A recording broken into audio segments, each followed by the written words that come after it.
Hello students, welcome to AV science classes. Last class में हमने ये डबल हेलिकल स्ट्रक्चर देखी थी डीएनए की, और ये डबल हेलिकल स्ट्रक्चर का मॉडल जो दिया था वो वॉटसन और क्रिक का था। वॉटसन और क्रिक ने जब डबल हेलिकल स्ट्रक्चर दी थी तो ये किस पे बेस्ड थी? X ray crystallography. वॉटसन और क्रिक की जो स्ट्रक्चर थी एक्सरे क्रिस्टलोग्राफी पे वो बेस्ड हुआ करती थी। अब ये एक्सरे क्रिस्टलोग्राफी किसने दी थी? मॉरिस विलिकन्स।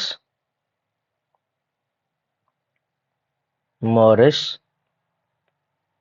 विल्किंस और रोजलैंड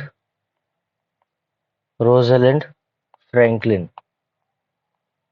तो मॉरिस विल्किंस और रोजलिंड फ्रैंकलिन ने ये डबल हेलिकल एक्सरे क्रिस्टलोग्राफी दी थी। उस एक्सरे क्रिस्टलोग्राफी के डेटा के बेसिस पे वॉटसन क्रिक दोनों ने मिलके डबल हेलिकल स्ट्रक्चर का मॉडल दिया था। इसके बाद हमने देखा था कि ये सेंट्रल डोग्मा है। इस सेंट्रल डोग्मा में क्या होता है? डीएनए से डीएनए बनने की प्रोसेस रेप्लिकेशन कहलाती है, डीएनए से आरएनए बनने की ट्रांसक्रिप्शन और आरएनए से प्रोटीन बनने की ट्रांसलेशन कहलाती है। अगर हम रेप्लिकेशन को देखें तो रेप्लिकेशन में जो टेम्पलेट स्ट्रैंड होता है वो भी डीएनए का होता है, और जो बनाने वाला एंजाइम होता है वो भी कौन होता है? डीएनए पॉलीमरेज होता है। इसीलिए इसको डीएनए डिपेंडेंट डीएनए पॉलीमरेज बोल देंगे। और ये एक ऑटोकैटालिटिक एक्टिविटी कहलाएगी। जबकि ट्रांसक्रिप्शन में क्या होगा? जो टेम्पलेट है वो डीएनए है, लेकिन एंजाइम कौन सा काम करेगा? RNA polymerase.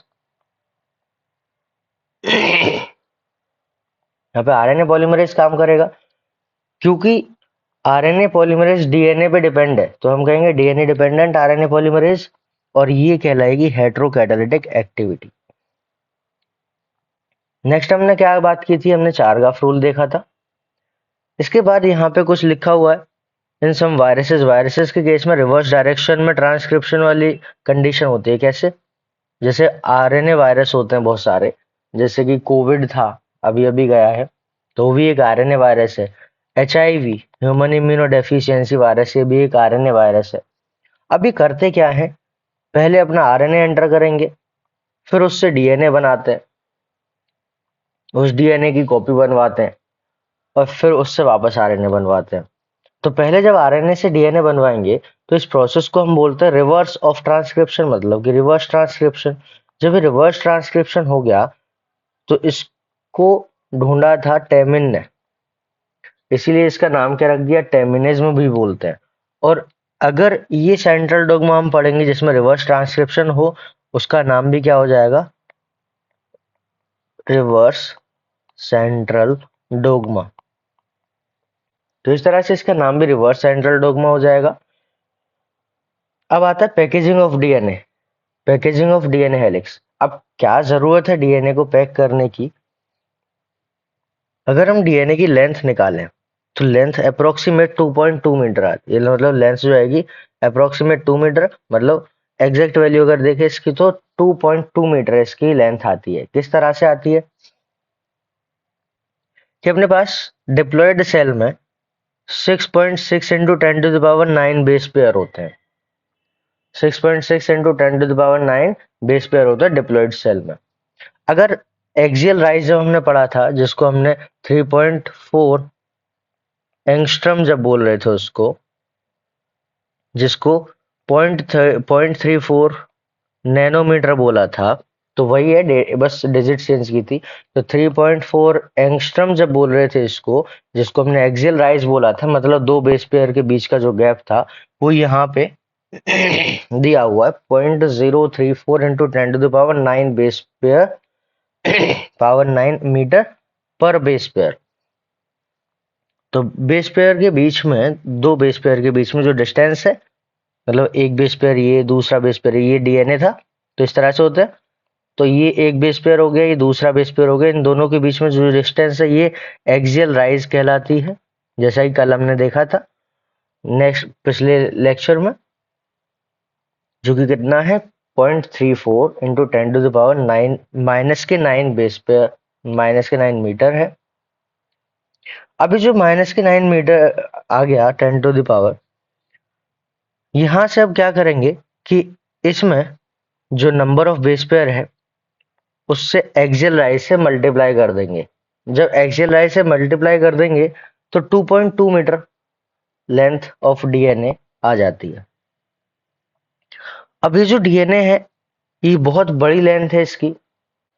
यहाँ पे एक क्वेश्चन दिया है कि इकोलाई है, इकोलाई में जो डीएनए की लेंथ है 1.36 मिलीमीटर है। इसमें number of base pair find करने हैं, तो कैसे करेंगे इसको भी देख लेते हैं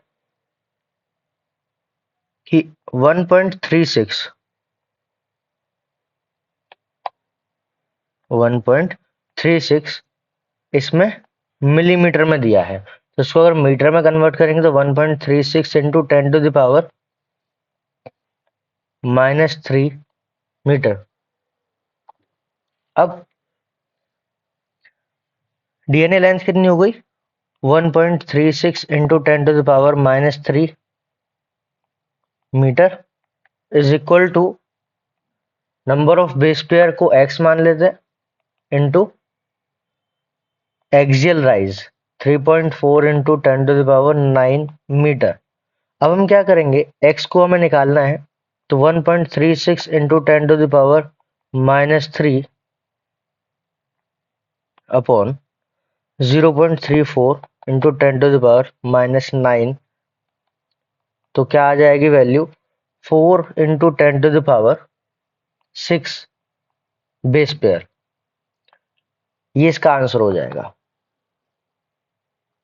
नेक्स्ट हम आगे बात करते हैं। तो यहाँ पे हमें पता क्या चला, यहाँ पे हमें ये पता चला कि इतना बड़ा डीएनए है कि अगर ह्यूमन डीएनए की बात करें तो 2.2 मीटर का डीएनए है।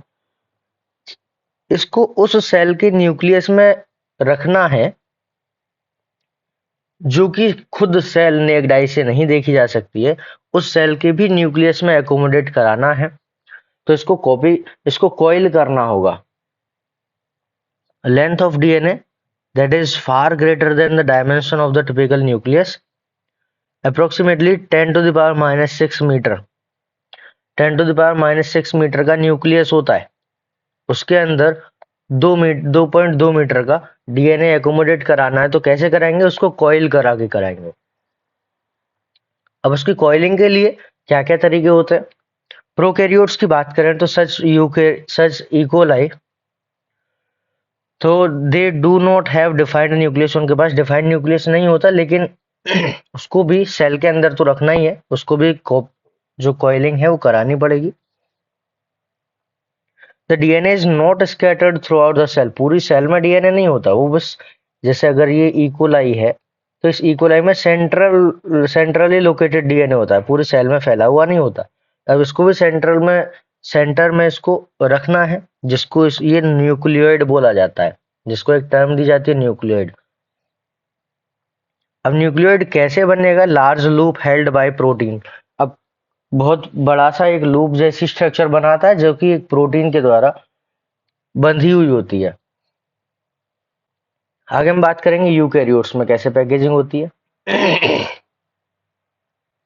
तो यूकैरियोट्स में जो पैकेजिंग है उसके लिए एक प्रोटीन होती है हिस्टोन प्रोटीन, कुछ होती हैं नॉन हिस्टोन प्रोटीन। क्या क्या करेंगी वो, यहाँ पे जो हिस्टोन प्रोटीन है उसको समझते हैं। Histone protein basic in nature होती है, क्योंकि जो डीएनए है वो एसिडिक है, एसिडिक डीएनए है, नेगेटिवली चार्ज्ड है, तो ऑब्वियसली जो प्रोटीन है उसको बेसिक रखना पड़ेगा और नेगेटिवली चार्ज रखना पड़ेगा, पॉजिटिवली चार्ज रखना पड़ेगा, तभी तो अपोजिट है तो इसके ऊपर आराम से लपेटा जा सकता है। अगर हम आगे बात करते हैं तो यहाँ पे क्या मिलेगा, हिस्टोन है एक प्रोटीन है जिसके ऊपर चार्ज होगा, किसकी वजह से चार्ज होता है, तो यहाँ पे rich in basic amino acid. कौन से बेसिक अमीनो एसिड, आर्जिनिन और लाइसिन। आर्जिनिन और लाइसिन इस अमीनो एसिड में ज्यादा होते हैं हिस्टोन में, जिस वजह से ये बेसिक इन नेचर होते हैं और पॉजिटिवली चार्ज होते हैं। अब ये हिस्टोन ऑक्टामर बनाते हैं, कैसे बनाते हैं, ये जो स्ट्रक्चर दिख रही है ये ऑक्टामर है, इसको हम हिस्टोन ऑक्टामर बोलेंगे। कौन कौन होता है इसमें? जो हिस्टोन प्रोटीन के टाइप है वो अगर हम देखें तो H2A, H2B, H3, H4 और H1, ये सारी मिला के हिस्टोन प्रोटीन होती हैं। ये नेचर कैसा है इनका, बेसिक रहेगा। तो यहाँ पे अरेंजमेंट देखते हैं। H2A, H2B, H3, H4, इन सब में 2 का मल्टीप्लाई कर दो तो कितनी प्रोटीन हो गई? 8 हो गई। 1 2 3 4 और 4 में भी 2 का मल्टीप्लाई तो 8। ये 8 प्रोटीन मिलके पूरा ऑक्टामर बनाते हैं। 8 प्रोटीन मिलके पूरा ऑक्टामर बनाते हैं, जिसको हम हिस्टोन ऑक्टामर बोलते हैं। अब हिस्टोन ऑक्टामर कैसे चार्ज हो गया? ये हो गया पॉजिटिवली चार्ज्ड। डीएनए कैसा होता है? नेगेटिवली चार्ज डीएनए होता है। तो डीएनए होता है नेगेटिवली चार्ज, हिस्टोन प्रोटीन थी पॉजिटिवली चार्ज, तो इसके ऊपर इजीली इसको रैप किया जा सकता है। जब इसको कुछ इस प्रकार से रैप किया जाएगा तो यहाँ पे होगा क्या कि अब ये फोर्स ऑफ अट्रैक्शन से जुड़ेगा। तो फोर्स ऑफ अट्रैक्शन से जब इसके ऊपर अटैच रहेगा तो फिर भी ये हट सकता है यहाँ से, तो ये हट ना जाए इसलिए यहाँ पे एक लॉक की तरह से एक लगा दिया जाता है हिस्टोन, जिसको हम बोलते हैं H1 हिस्टोन। ये H1 हिस्टोन है। अब H1 हिस्टोन के बाद ये जो स्ट्रक्चर बनी, negatively charge DNA wrapped around the positively charge histone octamer, इस स्ट्रक्चर को हम बोलेंगे न्यूक्लियोसोम। मतलब ये पूरा क्या है? ये पूरा न्यूक्लियोसोम है। तो यहाँ पे हमने न्यूक्लियोसोम देखा। न्यूक्लियोसोम के बाद टिपिकल न्यूक्लियोसोम के पास 200 बेस पेयर होते हैं। किसी भी टिपिकल न्यूक्लियोसोम के पास 200 बेस पेयर हुआ करता है। मतलब एक न्यूक्लियोसोम की अगर हम बात करें तो इसमें कितने डीएनए को लपेटा गया है, तो यहाँ पे जितना डीएनए इसमें आया है उसमें 200 बेस पेयर प्रेजेंट होते हैं एक न्यूक्लियोसोम में। इसके बाद एक न्यूक्लियोसोम में जो टर्न होता है, या फिर हम कहें कितने टर्न ये डीएनए घूमा है, तो ये 1.25 टर्न, मतलब कि 1.75 टर्न इसका हुआ करता है। कंप्लीट 2 टर्न इसके नहीं होते हैं, तो 1.75 टर्न इसका हुआ होता है। आगे हम बात करते हैं तो nucleosome constitute the repeating unit structure called in the nucleus is called chromatin. अब न्यूक्लियोसोम कई सारे रिपीटेड स्ट्रक्चर बनाएगा न्यूक्लियोसोम के, तो उसको क्रोमेटिन बोलते हैं। फिर अब वो कैसे दिखेंगे? थ्रेड दिखेंगे stained coloured, bodies seen in nucleus, मतलब beads on string like structure. जैसे यहाँ पे दिखाई दे रहा है, ये सब न्यूक्लियोसोम है। ये जो दिखाई दे रहे हैं ये सब न्यूक्लियोसोम है। अभी न्यूक्लियोसोम जो दिख रहे हैं ये कुछ ऐसे दिख रहे हैं, beads on string like structure, मतलब माला जो होती है, मोतियों की माला, उसकी तरह से दिखाई दे रहे हैं। तो इनको हम बोलते हैं beads on string like structure. और ये जो थ्रेड लाइक स्ट्रक्चर बनी है न्यूक्लियोसोम के द्वारा, ये थ्रेड लाइक स्ट्रक्चर कहलाएगी क्रोमेटिन। क्रोमेटिन हो गया। अब इसके बाद अगर हम देखते हैं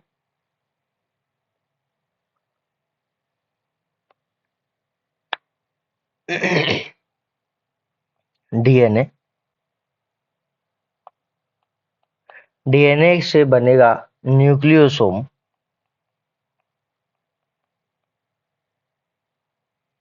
न्यूक्लियोसोम से फिर सोलेनॉइड, सोलेनॉइड से सुपर सोलेनॉइड, सुपर सोलेनॉइड से क्रोमेटिन, क्रोमेटिन से क्रोमेटिड, और क्रोमेटिड से क्रोमोसोम। ये हमें याद रखना है। ये जो सीक्वेंस है, ये सीक्वेंस डीएनए पैकेजिंग का है कि डीएनए था, डीएनए को रैप किया एक बार तो न्यूक्लियोसोम बना, न्यूक्लियोसोम को रैप किया तो सोलेनॉइड, सोलेनॉइड को रैप किया super solenoid, then chromatin, then chromatid, then chromosome. तो इस तरह से ये बन जाएगा। नेक्स्ट हम बात करते हैं यहाँ पे theoretically how many such beads, मतलब कि न्यूक्लियोसोम कितने होंगे मेमेलियन सेल के पास, मेमेलियन सेल के पास कितने बीट्स होंगे। तो एक न्यूक्लियोसोम में 200 बेस पेयर आ रहे थे, एक न्यूक्लियोसोम में 1 nucleosome is equal to 200 base pair. और अपने पास कितने होते हैं 6.6 into 10 to the power 9 base pair. तो इसमें न्यूक्लियोसोम निकालना है, तो एक न्यूक्लियोसोम 200 बेस पेयर का ये हमारे पास है। तो एक न्यूक्लियोसोम 200 बेस पेयर का, एक बेस पेयर से कितने न्यूक्लियोसोम 1/200 न्यूक्लियोसोम, 1/200 न्यूक्लियोसोम। तो हमारे पास कितने बेस पेयर हैं, तो 6.6 into 10 to the power 9 base pair से बन जाएगा। तो 6.6 into 10 to the power 9 divided by 200 nucleosome. इन दो जीरो से यहाँ पे 2 पावर घटा सकते हैं, तो यहाँ बच जाएगा 10 टू द पावर 7 और 2 से ये चला जाएगा 3.3 टाइम्स। तो कितने न्यूक्लियोसोम आ गए, तो इसका आंसर क्या हो जाएगा 3.3 into 10 to the power 7 nucleosome आ जाएंगे। तो इस तरह से इसको भी कैलकुलेट कर सकते हैं। नेक्स्ट हम आगे बात करते हैं the beads on string structure in chromatin is packaged to form the chromatin fibre. अब क्रोमेटिन से क्रोमेटिन फाइबर बन जाएंगे that further coiled and condensed at metaphase. ये सब कंडेंसेशन होता कहाँ है, ये सब प्रोफेज में कंडेंसेशन चल रहा है, और ये कंडेंसेशन कब कंप्लीट होगा, मेटाफेज में जाके कंप्लीट होता है सेल डिवीजन के दौरान। Packaging of chromatin at higher level requires additional set of protein that collectively referred to as the non-histone chromosomal protein। अब यहाँ पे एडिशनल प्रोटीन चाहिए जो कि सुपर कॉइलिंग में या फिर हम कहें पैकेजिंग में, जो हायर लेवल पे पैकेजिंग हो रही है उस हायर लेवल के पैकेजिंग में चाहिए, तो वो होती है नॉन स्टोन प्रोटीन। अभी नॉन स्टोन प्रोटीन कौन कौन सी होती हैं। नॉन स्टोन प्रोटीन जो होती है ये नेगेटिवली चार्ज्ड होती है, एसिडिक इन नेचर,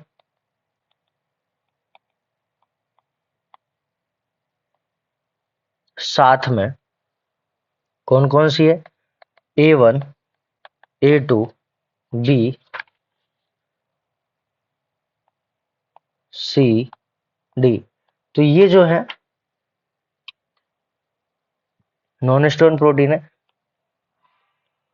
अब नेक्स्ट हम बात करते हैं नॉन स्टोन प्रोटीन का काम क्या हो गया, सुपर कॉइलिंग में हेल्प करती है। नॉन स्टोन प्रोटीन कहाँ हेल्प करेगी, ये सुपर कॉइलिंग में हेल्प करती है। इसके बाद यहाँ पे हमें in a typical nucleus some regions of chromatin are loosely packed, कुछ जगह पे ये लूजली पैक्ड देखने को मिलेगा, जिसको हम स्टेन करेंगे तो लाइट स्टेन आएगा, उसको हम यूक्रोमेटिन बोलते हैं। जो कहीं पे डेंसली पैक्ड होगा तो उसको हम बोलेंगे हेड्रोक्रोमेटिन। इसमें अगर हम थोड़ा सा डिफ्रेंशिएट करें तो यहाँ पे हमें यूक्रोमेटिन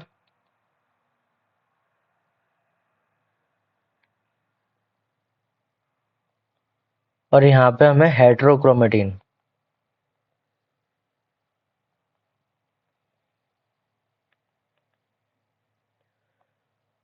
जो यूक्रोमेटिन होता है वो यूक्रोमेटिन लाइटली पैक्ड होता है, या फिर हम कहें लूजली पैक्ड होगा।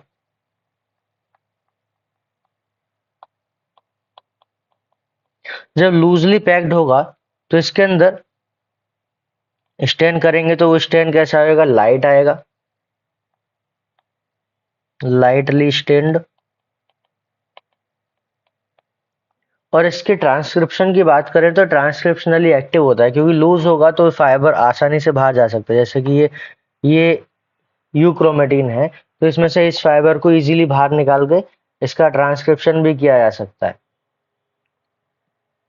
तो ये जो डीएनए था अभी लूजली पैक्ड है तो इजीली ट्रांसक्राइब हो सकता है, तो हम कहेंगे ट्रांसक्रिप्शनली एक्टिव।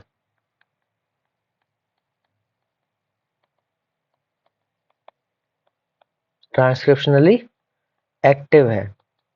जबकि इसका उल्टा हो जाएगा हेटेरोक्रोमेटिन में। पहले तो टाइटली पैक्ड होगा या डेंसली पैक्ड होगा।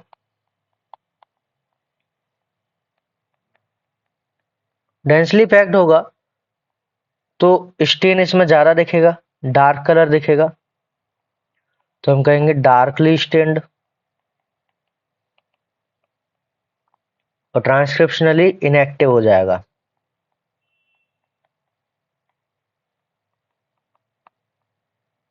Transcriptionally inactive. कहने का मतलब है अगर हम यूक्रोमेटिन को देखें तो कुछ इस प्रकार से अगर हम यूक्रोमेटिन बनाते हैं तो ये जो यूक्रोमेटिन दिखाई दे रहा है ये लूजली पैक्ड है, जबकि यहाँ पे हम बनाते हैं ये हेटेरोक्रोमेटिन है जो कि डेंसली पैक्ड है। अभी डेंसली पैक्ड है तो यहाँ पे हमें कलर ज्यादा दिखाई दे रहा है। जब यहाँ कलर ज्यादा दिखाई दे रहा है तो ये डार्कली स्टेन्ड हो गया, डेंसली पैक्ड था। ये लूजली पैक्ड है तो लाइट कलर दिखाई दे रहा है। इसमें ट्रांसक्रिप्शन इजीली हो सकता है क्योंकि लूजली पैक्ड है तो फाइबर बाहर आ सकता है। ये ट्रांसक्रिप्शनली एक्टिव हो गया, इसमें ऐसा नहीं हो सकता तो ट्रांसक्रिप्शनली इनएक्टिव हो गया। तो यहाँ पे हेटेरोक्रोमेटिन और यूक्रोमेटिन हमने पढ़ लिया।